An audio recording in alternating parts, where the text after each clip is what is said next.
Josh Green here for Seconds Out. Delighted to be joined by former IBO and European champion, Mr. Jazza Dickens. How are you doing today, sir?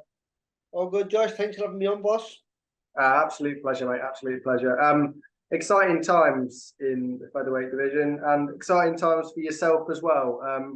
A return date in the diary around 4 weeks from now. Home ground once again. Excited to be back home. I am, very, very excited. I'm happy to be back home, content to be back home. My family, very blessed. Although I go away all the time to sacrifice that little bit of thing if I have to, just turns out that I don't have to. Join the new gym. I'm at the Rotunda, which is 5 minutes away from my house. So it's nice to be back home with my family too. Fighting in the Liverpool Olympia, it's been an arena that sort of evaded you a little bit over the last few years. You fought here, there, and everywhere, but not for a while at the Olympia. What's it going to be like being back at that venue? Yeah, you're right, Josh. I won the IBO World title in the Olympia. I've had a lot of European title in there. I've had a lot of great nights in the Olympia, so it's a special place to me. And I've never lost a fight in the Olympia, So yeah, it'd be good to be there. Everyone else can be there. All my family and friends. And the fans, of course, they can all be there. So yeah, I'm happy with that. This last year for yourself, I think it was July last time you were out. So we're closing in on a year away from having a date exactly. How's it been for yourself? Have you been close to getting out sooner? So what? I couldn't tell you where 8 times, Josh. I've been 8 times I was supposed to fight, and so it just feels like I've been in camp all the way through, you know what I mean? And you can say it's a year of inactivity. It's a year of being out the ring, and I've just carried on working on my craft, doing what I have to do. So, yeah, that's where I've been. Just being a gym grafter. I couldn't say I've took any time off now. I think there were some people that thought that maybe you'd had your last fight and we weren't going to see you again, but completely the opposite. You've been full steam ahead, waiting for that date. Yeah, just because not everyone puts everything on social media, You get fighters who are in the gym on social media every day, but they don't even go to the gym, I just work my ass off. So don't tell no one about it. Do what I've got to do. Make sure I keep myself in good shape and turn up when I've got a fight. So I think that's when I promote it on Instagram. But I'm not one of the fighters who just tries to brag it. I'd never put something up there that I haven't done. You know what I mean? Not like that. I don't believe that fighters should do that. It's a bit mad, the social media world, isn't it? When I turn professional, I weren't sort of like that. So maybe I'm from my own era, really. You know what I mean? Coming into this one. What level can we expect that return to be at? I don't think we've got an opponent yet. Are you hoping to go straight back in at a high level? Yes, well, Leigh Eaton's on the job. Leigh and Conlan Boxing, who are working with the zone for this fight, they're on the job for me. So it's just one of them. I'm ahead of schedule where I was just staying around. I was staying a few weeks away from a fight. I was keeping my weight down, keeping on my fitness, and this fight came a little bit closer than I needed. So I've had to take a few days off, and hopefully they'll have good news for me, and it'll be a good fight to come back to. Yeah. How is the weight? Are you still campaigning at feather or? Definitely not. And you know what? I nearly killed myself. Nearly killed myself trying to make the featherweight. I was in the street. I made the weight to go for a little run, and it was that bad. I took the knock. I had like a seizure, and the ambulance came out in the street. And then after that, I still had way to go. So I had to just walk all night with a sweatsuit on, and by the time I got on the scales, there's a little clip of it at the weigh-in. I go blind. I can't see nothing. I nearly fall over on the scales, and on the way out, fell out the door on the way out. So that's how bad it was making the weight. I was very lucky to get in the ring, because if I did take the knock, these are pull the fight off. You know what I mean? And I'm not the type. I signed up to that fight and I lost like a man, and I paid the price for losing like a man. It's not everyone on social media wants to do that these days, and I'm proud that I do. I stick to my word and I never pulls out, because I have more than enough reasons to. Was that kind of a bit of a reality check in terms of the weight itself, that maybe the time was now, or maybe the time was even earlier than you thought it was? No, what, Josh? I don't know, because I was out. Like the inactivity I've had now, it was just the same before that. So I think it was like 8 months or something like that. So you can be out the ring for 8 months, and you can say, well, if you had a fight lined up for 8 months, why weren't you on the weight? but it doesn't quite work like that. When you train every day, you gain a muscle. And if you're sparring bigger lads, you're trying to keep up with them, you're keeping your weight on you. And you're getting bigger and bigger and bigger. And then all of a sudden, it's right, lads, we've got 8 weeks to go now. Get the weight off, if that makes sense. And it's just a little bit too much. And it was a step too far for me. But I do know that no matter how much you stay around the featherweight limit right now, it's just not going to happen anyway. I'm better just, I'm happy with taking the lessons from the loss and moving on and coming into the super featherweight division, because there's plenty of big fight nights out there for me, especially in this division. I was going to say, yeah, plenty of big fights in the UK as well in the super featherweight division. We know that Leigh Wood is hoping to step up to that division. We're not quite sure what's going on with Mick Conlan and whether he's going to be returning and what weight that may be. In terms of the progression of your career this year and going into next year, what are the big fights you would like? Yeah, that's what I want. I want this fight now, whether to be, I would say by the end of 2024, early 2025, I want to be fighting for the world title again. I don't need to be building. I don't need I'm not that type of fighter where it's like you need to get me up. I've been title fighters since like 15 or 16 title fights. You know what I mean? And all to go the distance. All I need is to get me in a super featherweight, get myself in the rankings, and then away we go for the challenge for the world title. For world titles, I've had 2 IBO and a WBA and IBF. So 4 world title fights, more of the experience, pointless staying down at the level that I'm at now. And I have to accept I'm at that level right now because I've been inactive and I come off the back of a stoppage. But yeah, that's where we're going very soon.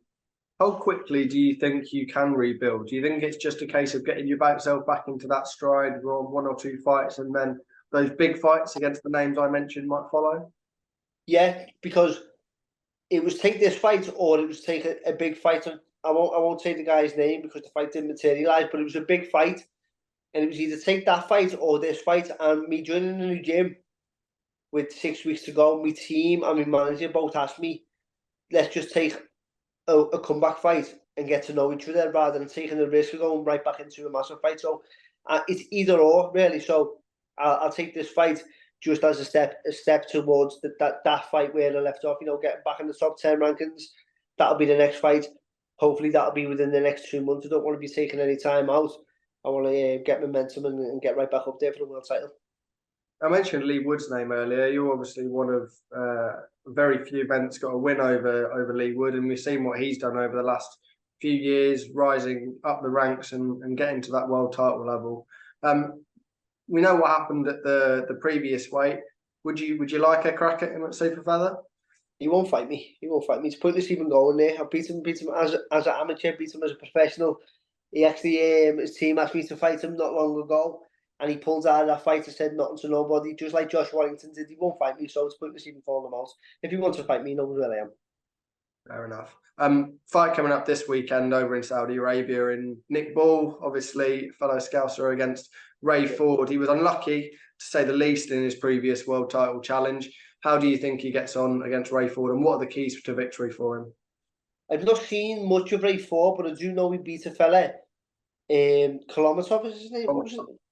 A very good fighter, and people raving about him. So I think that Ray Ford, he must be a good fighter. Not only does he have the skill, he showed heart in that fight by coming back and getting a stoppage late on. But as you say there about Nick Ball, I think when we say unlucky, I actually think he was robbed. Not robbed, I've seen worse decisions, but I give him it by 2 rounds. He didn't win nothing in the first half of the fight, maybe a round, but then he scored a knockdown, which wasn't a knockdown, but on the scorecard, it should have been a knockdown. And then he did score a knockdown later on. So I give him it by 2 rounds. That's what I gave it to him. And when you're watching one of your own, I'm normally harsh as a judge, so I'm not being biased. And I gave him it to two rounds to Nick Ball, and I thought he was. I feel like he got bumped a little bit, so I think it should be a unification fight. But the judging right now, it's a bit mad, isn't it? It's been a bit of a lot of people been going on about judges, and I think that boxers are sick and tired of it. I think it's about time we get a little bit of accountability. And I understand judging's very, very hard job. It's easy for me and you to say, this is what I'd do in this situation. And that's very easy to say. And when we get in that situation, we haven't got a clue what do you do. But then again, I think a bit of accountability might be the way to go with the judging. And like interview them after fights, or even just get them to put a statement out there on why, Yeah, we'll come on to that in a second, but just going back to Nick Ball and Ray Ford, what does Nick Ball need to do to make sure that he doesn't have it in the judges' hands come Saturday night? I think I think he's just gonna have to bull him as hard as he can. He's gonna have to be aggressive and physical. Because skills wise, I know he's got a bit of a reputation for being this animal, but skills wise, he's very limited, and all the skills got to be with Ray Ford. So I would assume that he's just gonna have to make Ray Ford drag him into a dogfight early as he can, and then just it a 2-man race. Then you know what I mean. I think he's gonna have to just drag him into a dogfight as soon as he can, and that's what I'd like to see him do. Just go out there and not even think about boxing. Just fight, and hopefully Ray Ford just get fatigued and just get tired, and his stamina. He's got a great engine. He comes on strong with his fitness. Nick's obviously come out of the Everton Red Triangle gym, similarly to yourself. I think for the City, for Liverpool, a fight between yourself and him would be huge for Liverpool. Whether the dates and the weights, of course, match up. Do you see that's something that's possible in the future or not? I haven't been on to Frank Warren about this fight myself. Nothing. You know what I mean? Now I don't know if Nick's heard from Frank regarding me reaching out to Frank twice about making this fight, but I don't know if he's heard about it. But I do know that Nick's manager is Paul Stevenson, his coach. So maybe he's got other fish to fly at the minute, and he doesn't have to give him that news. I don't know, but like I said before about Leigh Wood, they know where I am. You only have to ask. When did you reach out to Frank? Twice, one maybe 2 months ago. Before his last fight and after his last fight. And just no response. No. Radio silence. Yeah. For the City, I mean, Liverpool's in a really good space with boxing at the moment. There's some terrific prospects coming through. People like Nick Ball, people like yourself, who obviously still aiming for that world title. In the time that you've been involved in the sport, is it in one of the better places? It is, yeah. It seems to be the hub. I know it swings around. It normally goes to like the working class places, doesn't it? The working class areas of London. Then it goes to Manchester, and sometimes it goes to Birmingham, and then it comes to Liverpool, and then it goes northeast. And right now it's in Liverpool. The gym that I'm in right now is it's a hotbed for talent. I'm in the gym with the Dennis the Menace, McCann, Frankie Stringer, Josh Taylor, Darren Till, Jada Herrera, young Jack Turner, Liam Smith. Bloody hell, I'm missing people out here. Keeman Igaku. Is it Igaku? How do you pronounce it? Butchered Keeman's name there, but Pierce O'Leary. So as you see all them names there, and there's people from travelling all over to be in that gym. So yeah, I think Liverpool is the place to be right now. And 1-1 from that gym, you got a win over the weekend. It was Jack Captrell over Josh Taylor. Lots of talk really over the scorecards saying that they were too wide. Is that an opinion you shared? I didn't watch the fight live, but what I did do, because I was half busy, I listened to it on a watch along. And the watch along, I felt like they didn't want to give Taylor nothing because they thought it was justice for what happened in the last fight. Does that make sense? Now, 2 wrongs don't make a right, and I've seen it interview Jamie Moore after the fight, so I can't actually say who won the fight. I know a lot of people say they could have given it a draw, but the majority of people say they gave it by 1 or 2 rounds to Cattle, don't they? But apparently the rounds is quite clear to score, most of them. But I've seen Jamie Moore saying about we can't when it's going our way, we can't then be made up, and if it's wrong either way. And he was talking about the judges saying it was a bit too wide, and so I don't really know what I mean. But I think good on them lads, good for getting it on. Good on Jack for giving them the rematch. And I think if the world titles are tied up, maybe there's a fair fight for them there. I don't know, maybe. Yeah. We talked about that Rotunda gym, and Josh is obviously one of the big names in that as a former undisputed world champion. Do you feel like he can get back to that level? Yeah, I've done a little bit of sparring with him before the fight and the build up to the fight.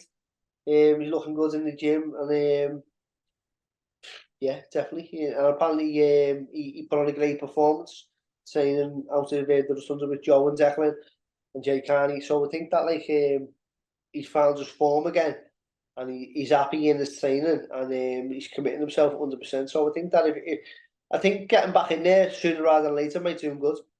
Yeah, Jazza. Well, really appreciate the time, Jazza. 4 weeks now until you're back in the ring, and we wish you the best of luck and hope to catch up soon, mate. Thanks for having me, my mate.